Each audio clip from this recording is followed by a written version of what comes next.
Yang keempat nih Om, yang menderita di bawah pemerintahan Pontius Pilatus, disalibkan, mati dan kuburkan, turun ke dalam kerajaan maut. Nah, gimana Om? Kenapa ada kalimat ini di pengakuan iman gitu? Kok kayaknya seperti pembelaan gitu? Ya, itu tentang yang menderita sengsara di bawah pemerintahan Pontius Pilatus pun itu penting. Oh, artinya bahwa Yesus Mesias Juru Selamat yang dijanjikan oleh segala bangsa ini bukan dongeng, tetapi betul-betul terjadi dalam sejarah, yaitu di bawah pemerintahan Pontius Pilatus, itu penguasa di daerah Yerusalem dan Yudea, gitu. Nah, kemudian disalibkan, kuburkan, turun dalam kerajaan maut, itu menggenapi yang dituliskan dalam perjanjian lama. Jadi kalau ada orang yang mengaku dia sebagai nabi yang dijanjikan, atau penyelamat, atau penentu, atau yang final, itu tuh harus disalibkan gitu, atau harus mati menebus dosa. Kalau tidak mati menebus dosa, ya itu nabi biasa. Apalagi kalau nabi orang berdosa, cuma sama sekali nggak masuk hitungan gitu. Dan juga itu sudah jelas harus dari keturunan Raja Daud gitu. Jadi juga masuk Israel. Nggak ada nabi-nabi di luar Israel itu nggak masuk hitungan kalau di luar Israel itu. Kan semua harus berkesinambungan, gitu. Nah, terus juga tempat lahirnya harus lahir di Bethlehem gitu. Iya. Itu pengenapan bukan juru selamat yang dijanjikan, atau bukan nabi yang dijanjikan. Oh iya Om, itu tadi ya Om bilang pengenapan dari perjanjian lama itu pengenapan dari proto evangelium pertama, atau dari pengenapan Daud, atau dari pengenapan Nabi Yesaya, atau pengenapan dari mana nih Om? Jadi itu nubuat-nubuat tentang Mesias ya, Juru Selamat, itu memang bertaburan di perjanjian lama gitu ya. Terutama itu tentang itu apa yang akan menebus dosa bagi umat manusia itu. Cuma itu nabi-nabi di perjanjian lama kadang-kadang nggak bisa melihat atau membedakan antara kedatangan Mesias yang pertama dan kedatangan Mesias yang kedua. Gitu. Iya. Karena itu jauh gitu. Jadi intinya kalau juru selamat datang, ya udahlah, semuanya beres, orang berdosa juga bakal diadili gitu. Iya. Nah, tetapi ternyata ada ayat-ayat yang tentang penebusan dosa dan sebagainya, gitu. Dan untuk memberi kesempatan kepada bangsa-bangsa di luar Israel untuk bisa mengenal Tuhan Allah sejati. Nah, ini juga sangat pentingnya bahwa kalau di luar Israel itu Tuhan Allahnya itu konsep manusia. Tapi kalau bagi Allah Israel itu Allah yang memperkenalkan diri sebagai Allah yang hidup, dan itu secara berkesinambungan dari kitab Kejadian itu. Jadi sampai pemilihan bangsa Israel di Kejadian pasal 12 dan seterusnya. Dan itu begitu teliti bahwa juru selamat atau nabi yang dijanjikan gitu tidak boleh di luar Israel, gitu. Dan juga semuanya dengan teliti bahwa hidupnya harus suci bersih, nggak boleh ada noda, nggak boleh ada noda hawa nafsu, gitu ya. Dan juga ada mujizat-mujizatnya. Jadi kalau ada orang mengaku saya inilah nabi yang dijanjikan, tapi nggak ada mujizat-mujizatnya yang sudah dituliskan, berarti dia pembohong, gitu. Juga kalau dia tidak mati untuk menebus dosa, ya dia pembohong juga. Apalagi kalau dia tidak bangkit karena orang mati, barangkali dia memang orang dosanya, gitu. Jadi dengan teliti itu tentang Mesias, dan hanya Mesias yang dijanjikan itu, bukan yang lain-lainnya. Karena kalau yang lain-lain itu ada nabi-nabi yang sebelum Yesus itu ya, itu hanya untuk mengingatkan orang untuk menantikan Mesias Juru Selamat itu. Jadi kalau bukan Mesias yang dijanjikan, ya nggak ada apa faedahnya, apalagi kalau bukan dari bangsa Israel, gitu. Makanya Yesus jelas-jelas menantang keselamatan itu ya harus melalui bangsa Israel itu, yang puncaknya dengan datangnya Mesias juru selamat yang dijanjikan. Ya. Gitu. Om, ya Om.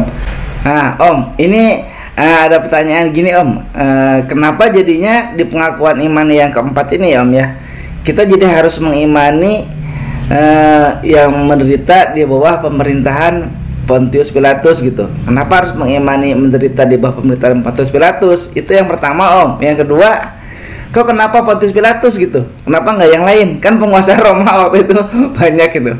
Ya. Tadi udah dijelaskan bahwa itu sejarah. Ini bukan dongeng. Yesus itu dulu pernah ada itu waktu menderitanya di bawah pemerintahan Pontius Pilatus yang menjadi penguasa di Yudea. Jadi ini sejarah ya? Penegasan sejarah. Sejarah. Apa bedanya sejarah dan dongeng?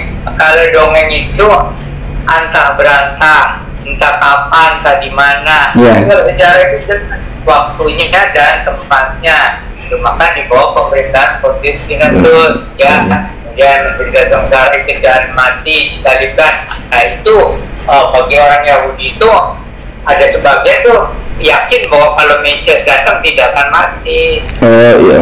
Gitu. Kalau Mesias datang tidak akan mati. Tapi kalau Mesias datang tidak mati kan bagaimana menebus dosa? Gitu. Nah, terus pikiran mereka juga dangkal orang Yahudi itu. Kalau Mesias mati berarti sama aja dengan kita. Yang datang hari ketiga kembali dari antara orang mati. Dan dia juga yang mempunyai kuasa gitu di langit dan di bumi gitu. Iya Om. Nah ini Om, jadi pertanyaan selanjutnya itu, ini kan ada kata-kata kerajaan maut nih Om. Nah berarti turun ke dalam kerajaan maut. Nah ini jadi persoalan nih Om di pengakuan iman. Ya. Nama itu tentang Yesus itu betul-betul sejarah ya. Jadi kalau ada orang bilang enggak, kata Yesus tidak disalibkan, Yesus tidak mati, itu yang mengingkari sejarah. Itu tidak bisa, Tuhan Allah juga tidak bisa mengubah sejarah yang sudah terjadi. Kan namanya sejarah gitu. Masa tiba-tiba Tuhan Allah itu enggak betul? Orang buktinya jelas Yesus itu mati, disalibkan. Itu baik orang Romawi mengakui, orang Yunani mengakui, orang Yahudi mengakui. Nah kemudian bangkit dari antara orang mati juga, itu saksi-saksinya itu lebih dari cukup, karena itu berulang kali menemui manusia, menemui murid-murid ya, sampai berkali-kali selama 40 hari. Juga waktu Yesus naik ke sorga itu bukan malam hari, itu siang-siang hari di depan murid-muridnya gitu. Yesus naik ke sorga itu. Kemudian apa? Jadi ini betul-betul ini sejarah yang nyata tapi ajaib gitu. Jadi kalau sesudah Yesus ya kita tidak jangan mengharapkan yang lain-lain lagi. Sudah cukup Yesus itu sebenarnya. Alkitab itu ditutup, dikatakan tidak boleh ditambah, tidak boleh dikurangi. Gitu.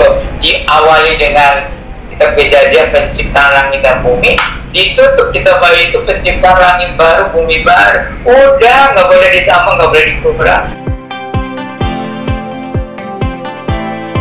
Jadi sebenarnya hanya ada dua kerajaan, ya, hanya ada dua kerajaan, kerajaan Allah dan kerajaan iblis. Dan kerajaan iblis itu salah satunya kerajaan maut, wewenangnya, kuasanya selebih dari kerajaan ke-8 lah, kerajaan yang itu yang menyebabkan orang berdosa lah gitu. Tetapi itu salah satunya yang dikendalikan oleh iblis itu kerajaan maut gitu. Nah, jadi kalau orang sudah mati itu di bawah kuasa iblis gitu. Tapi Yesus mengalahkan kerajaan maut. Makanya kalau orang Kristen meninggal itu bukan lagi dia turun ke dalam kerajaan maut. Kalau orang Kristen apa sebutannya RIP itu, rest in peace gitu. Apa itu? Tidur dengan tenang, istirahat dengan damai.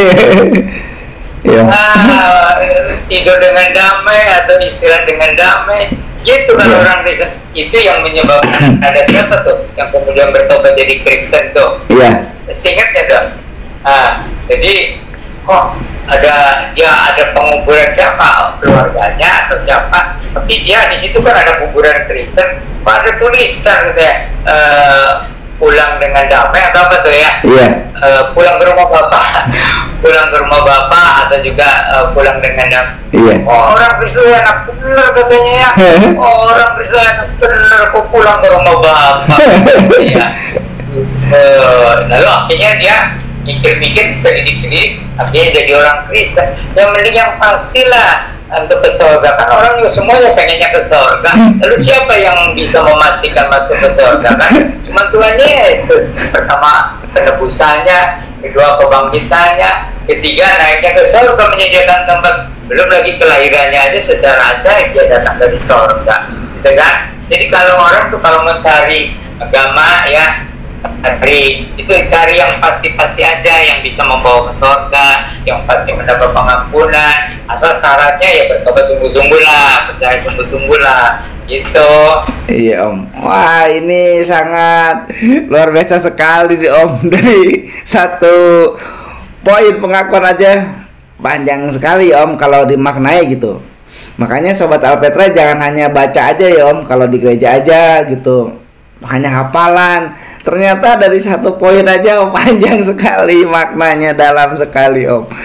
Wah, ini kalau kita lanjutin Om, mungkin betul kata Om, nggak akan cukup nih Om kalau di waktunya atau durasinya di tayangan Alpetra Ministry Om ya. Ini bisa, wah tebal sekali bukunya nih Om. Ini baru 4 Om. Paling sedikit tuh 3 sesi. Oh iya ya Om. Ini luar biasa sekali. Saya yakin nih sahabat Alpetra juga pasti yang lagi nonton tayangan ini ada pertanyaan-pertanyaan nih tentang poin yang pertama, yang kedua, yang ketiga, yang keempat. Ini baru sampai 4 doang nih. Berarti banyak yang pengen nanya nih. Silakan tulis di kolom komentar. Nanti Om Yan akan jawab pertanyaan-pertanyaannya ya Om ya. Karena kalau kita lanjutin ini ya pasti bikin penasaran sih, bikin nonton terus Om. Tapi waktunya nggak cukup ya Om ya. Berarti nanti kita lanjutkan lagi di lain waktu untuk pengakuan iman yang ke-5 sampai ke-12. Wah, masih banyak nih Om, banyak banget ya Om.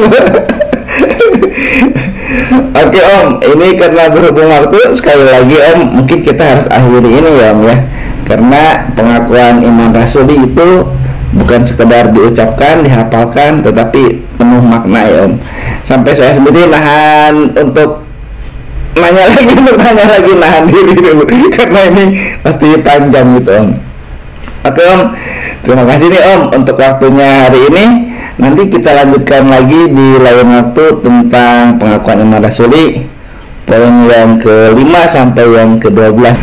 Tuhan Yesus memberkati semua penonton, juga Pak Alfa biar sehat ya. Ya Om, terima kasih Om. Salam cinta Tuhan, cinta keluarga, dan jaga kesehatan. Terima kasih sudah menonton tayangan kami. Jangan lupa untuk subscribe di channel Alpetra Ministry. Menguatkan iman dan bertumbuh bersama Kristus adalah kerinduan kami. Dengan menayangkan pemahaman dan pengajaran Kristen yang alkitabiah, kami berharap setiap tayangan yang kami tampilkan membuahkan kasih yang nyata di dalam Kristus. Salam cinta Tuhan, cinta keluarga, dan jaga kesehatan.